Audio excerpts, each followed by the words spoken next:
বয়স সবে 14 বছর।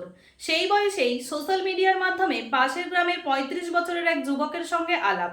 নমস্কার, স্থানীয় সংবাদের বিশেষ একটি খবরে আমি অদিতি পান। বাড়ি থেকে পালিয়ে গিয়ে বিয়েও করে নেয় চন্দ্রকোনা থানার আগর গ্রামের ওই বালিকা। পুলিশের কাছে অভিযোগ জমা পড়তে সোমবার ওই নাবালিকাকে উদ্ধার করে নিয়ে আসে। যদিও পাশের গ্রামের মাংরুলের অভিযুক্ত ওই যুবক এখনও অধরা।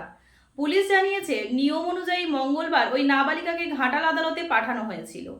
সেখান থেকে বাবা মায়ের হাতে তাকে তুলে দেওয়া হয়। উদ্ধার হওয়া নাবালিকা ওই থানারই বেউরগ্রাম হাই স্কুলের 7ম শ্রেণীতে পড়ে। নাবালিকার বাবা কর্মসূত্রে হায়দ্রাবাদে থাকেন। কিছুদিন হলো তিনি পরিবারের সবাইকে তার কর্মস্থলে নিয়ে গিয়েছিলেন। মঙ্গলবার ঘাটাল আদালতে দাঁড়িয়ে নাবালিকার বাবা ও মা জানান, সেখানে সময় কাটানোর জন্য মেয়েকে স্মার্টফোন দিয়েছিলাম, তাতেই আমাদের যত কাল হলো। দোষারোপ করে তারা বলেন, সোশ্যাল মিডিয়ার মাধ্যমে মাংরুল এলাকার এক যুবকের সঙ্গে প্রেমে পড়ে মেয়ে।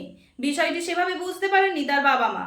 সম্প্রতি গ্রামের শীতলা পুজোতে সপরিবারে ফের গ্রামে এসেছিলেন। বালিকার বাবা বলেন, গত সোমবার রাত 11টা নাগাদ বাথরুমে যাওয়ার নাম করে মেয়ে বাড়ি থেকে পালিয়ে যায়।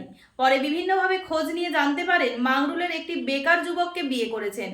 ঘটনাটি পুলিশকে জানানো হয়। পুলিশ সোমবার ওই যুবকের বাড়ি থেকে নাবালিকাকে উদ্ধার করে নিয়ে আসে।